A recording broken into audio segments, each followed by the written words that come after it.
நம்ம கயலும் எழிலும் இனிமே மாஸ் காட்ட போகிறாங்க. அதே மாதிரி வீட்டில் காமாட்சி இருந்துட்டு கையில் எங்கன்னு தேடிட்டு இருந்தால் அவங்க வந்து பார்த்தீங்கன்னா ஆளையே காணாமல் இடத்துல வந்து இருந்துகிட்ருக்காங்க.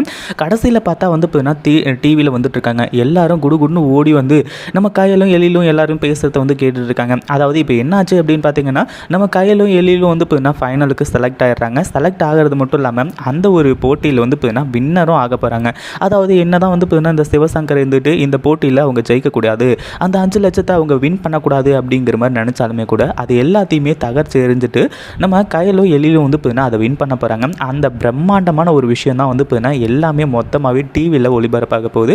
அந்த ஒரு விஷயம் தான் வந்து பார்த்தீங்கன்னா இப்போ எல்லாருக்குமே சந்தோஷத்தையும் ஏற்படுத்துது. ஒரு பக்கம் வந்து பார்த்தீங்கன்னா இப்போ 5 லட்சத்தை அவங்க ஜெயிச்சிட்டாங்கன்னா போதும், அதுக்கப்புறம் வந்து பார்த்தீங்கன்னா குடும்பத்தில் இருக்க பாதி பிரச்சனை வந்து பார்த்தீங்கன்னா சரியாயிடும். ஏன்னா நம்ம மூர்த்திக்கு ஹோட்டல் வச்சு கொடுத்துட்டாங்க அப்படின்னா அதுக்கப்புறம் வருமானம் கொட்டுன்னு கொட்டும். இதை பற்றி நீங்கள் என்ன நினைக்கிறீங்க? இந்த வீடியோ பிடிச்சிருந்தா லைக் பண்ணுங்கள், ஷேர் பண்ணுங்கள். இப்போ தான் நம்ம சேனலுக்கு ஃபர்ஸ்ட் டைம் வரீங்க அப்படின்னா சப்ஸ்கிரைப் பண்ணிக்கோங்க.